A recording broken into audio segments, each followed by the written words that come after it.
Guys, welcome back to my channel. So yan guys, nandito kami sa may San Carlos, Pangasinan. So bali ito yung gagawin naming bubong. So bali yan guys, yung gagawin naming bubong. Ayan, bali yung terrace niya na 2.5 meters, naka-slab yan. So bali yung 6 meters, 6.5 meters lang yung bubungan namin doon sa pinakababang rafter. So ito yung pinakataas na rafter niya. Yung unang rafter, binabaan medyo mababa, 1.5 hollow block siya. Pero yung rafter natin kasi 2x4, medyo tataas naman sa konti. Bali iangat namin ng konti siya para medyo magka-slant siya ng konti. Ayan. So bali ito yung gagamitin namin guys na mga materyales. Bali galing din sa atin to, dineliver kahapon sa supplier natin. Bali ito ay yung pinaka-rafter niya 2x4 by 1.5 yung pinaka-rafter ng gagamitin. Bali 11 pieces yan. Ayan. Tapos yung pamakuan natin 2x3 by 1.5 ito guys. Bali ang price niya tayo nasa 560. Yung tubular na 2x4 by 1.5 980. At yung 2x7 natin na fascia board, 2x7 by 1.5, hindi na natin natanong kung para ilan ang presyo. So yun guys, yung gagamitin namin for galvanize. So itong meron natin rib type kulay blue, 0.4 siya guys, standard na 0.4. So yung gagamitin natin dito, yung sa pinakababang rafter 7 pieces at 11 pieces sa pinakataas na rafter. Yan. Ito yung mga gutter natin. Ito yung gutter natin guys. Bali 8 piece to kung di nagkakamali.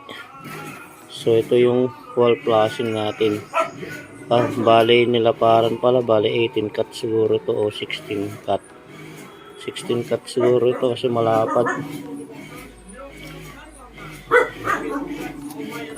So yung end flashing natin bali 16 cut yan guys. Ayan. Bali stair cut siya. Yung ibang tawag banawe type yung gutter natin. So yan, bali mag-assemble muna kami, tatabas para makapag-process na. So bali yan guys, nalagyan na namin yung mga rafter pati yung mga C-purlins.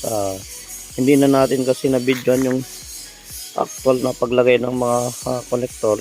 Lagi naman natin ginagawa yun guys, yung actual na kung paano magkabit ng mga stopper or connector. So ayan, siyempre assemblein nyo muna sa baba tapos bago itaas. Tsaka siyempre yung mga C-purlins nyo, dugtong nyo na rin kagad sa baba para mabilis ang paglalagay ng mga C-purlins. So ito yung pinakababang rafter natin. Bali 5 mula dito sa pinakababang bubong kasi 6.5 lamang to. So ayan, bali inaasintahan muna namin, tuloy pagkatapos maasintahan yung sa may wall nya, papalitadahan.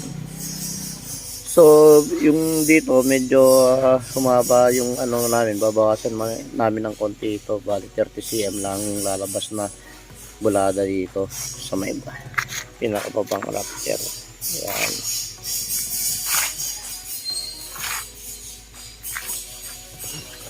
Ito yung pinakataas na rafter. Bali dito sa may bandang terrace, dito sa may ang inabot ng materials nito nasa 67,000 na higit. Hindi pa kasama dun yung mga welding rod, mga pintura at mga cutting din. Siyempre hindi pa kasama dun. Yan. Kasi kontrata natin ito guys, hindi natin tinipid. Makapal yung mga C-purlins natin. Ayan. So ayan, pagkatapos na makasintahan to guys at tumigas yung mga gilid-gilid, makasintahan, bale makapag-gutter na kami at makapagbubong. So ito diretso na yung upload natin hanggang bubong. So ayan, tuloy-tuloy na.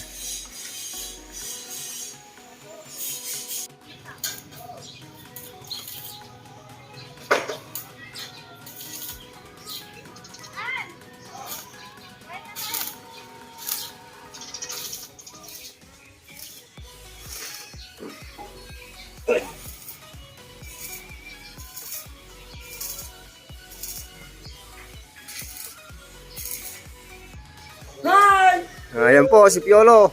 Kumakaway-kaway.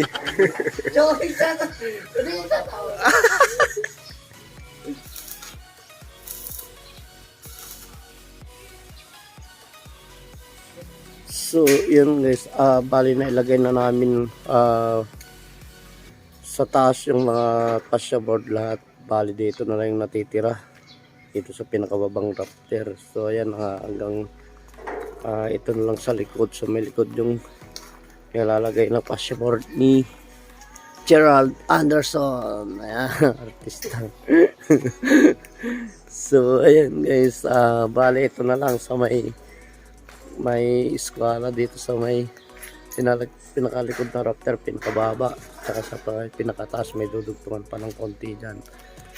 Halos tapos na yung lahat yung mga fascia board natin. Kasi nagmamadali rin tayo guys, kasi ayan yan kadilim, ayan uulan na naman, so kailangan gawin na natin yung gutter. Kaya makapag-gutter na ako ngayon guys, para matapos namin hanggang bukas at makauwi na rin kami. Ito yung pinakailalim. Bale, ang spacing natin guys sa mga rafter natin 150 hanggang 160. Ayan. 60 cm. Ayan, pinalitadahan na rin yung sa may wall. Ilagyan ng mga wall flashing. So, ito yung sa parto sa ilalim niya guys. Ayan. So, yan pinapinturan na lang natin yung mga nag-weldingan para makapag-gutter na tayo. Makapag-gutter na ako. Siyempre guys, hanggang nagbabadyan na naman ng ulan guys. So, ayan pala dyan sa dito sa may ice slab, dito sa may roof deck, dito sa may terrace. Bali, nagbulada tayo ng mga 30 cm. Kasi siyempre, ayan ang gusto ng may-ari. Siyempre, customer is always right. Yan, si Anderson. So, ito kung pwede naman guys, ito isagad nyo dito. Ilagay yung sanepa nyo ito. Kung gusto nyong sagad, pwede naman, tapos papasingan. Siyempre, yan ang gusto ng may-ari. Ayan, halos nalagay na namin lahat guys. Halos konti na lang pala ang hindi nalalagay ng mga fascia board, dun sa may likod na lang at mga dugtong na konti. So kasi nga baka biglang umulan guys, wala kaming magawa. So kailangan makapagkabit tayo ng gutter, makapagyero kami. So ayan, may eskwala siya guys. Ayan, may design sa kasi nga liliit yung terrace niya kapag nilakihan yung bulada dito, wala nang matitira. So ito, nagbulada tayo din ng mga 30 cm. Ayan. So ayan yung pinakataas na rafter natin. Ayos lang yung elevation niya guys, yung slant niya maganda. Sakto lang yung slant ng bubong. Okay lang, sakto. Hindi masyadong matarik. So ayan si Agamulak. Ayun, pintura. So, hanggang kakabit ng fascia board si Gerald Anderson. Ayan, naka-assemble na tayo ng mga gutter. Ayan. Ayan, assemble natin gutter para kabit na lang ang kabit. So ayan, dinugtong ko na so ayan guys, dinugtong ko na rin kagad yung gutter para mas mabilis nakadugtong na sa baba, para hindi na kayo mahirapan magbutas. Tsaka siyempre silipin nyo na diretso para maganda. So ayan yung na-assemble natin gutter. Ayan. So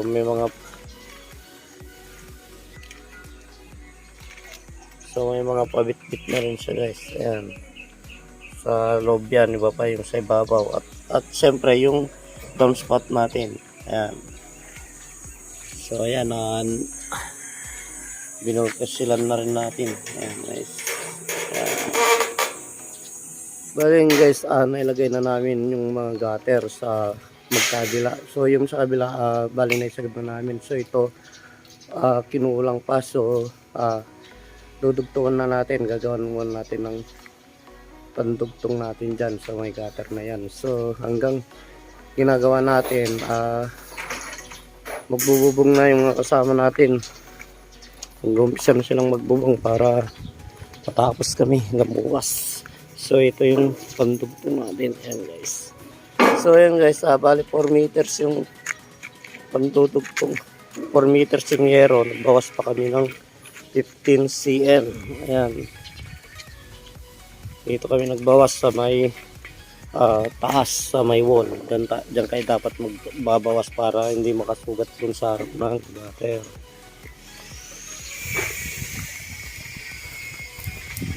So balik guys yung gutter dito sa bawat na rin namin. Ayan, kompleto na. Ayan, mag-umpisa kami magbubong.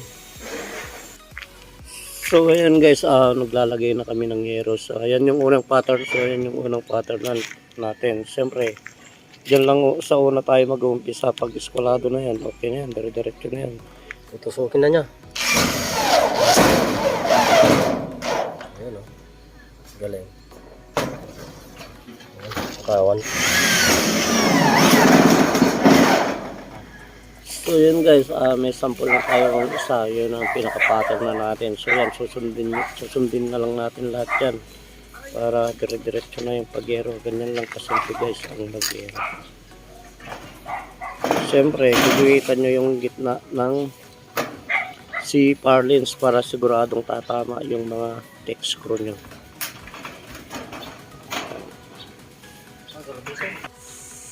So yan guys, nailagay na namin lahat ng yero. Bali na kompleto na namin. Hindi na namin na videoan yung actual. Bali winalisan na namin yan dahil bali alikabok na lang yan.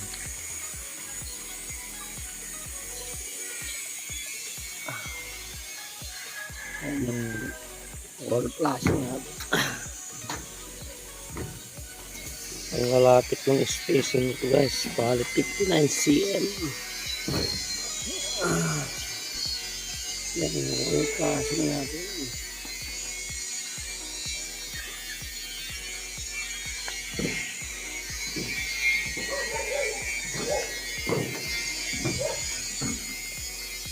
Buhos na lang ang ulan ang kailangan dito para mahugasan. Kasi umulan kahapon, siyempre maapak kami dyan guys. So, nalikabukan. Pero winalisan na namin.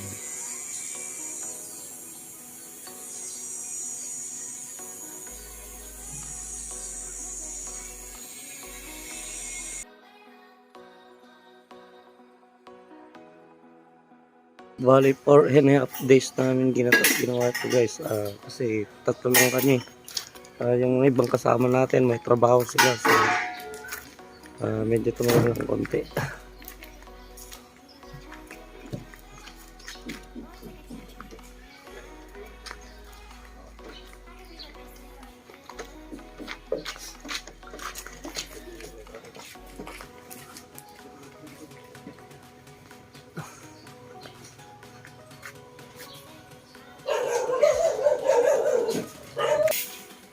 So yan guys, yung sa pinakaibabaw, tumungtong lamang tayo sa agdan para makunan lang natin yung video.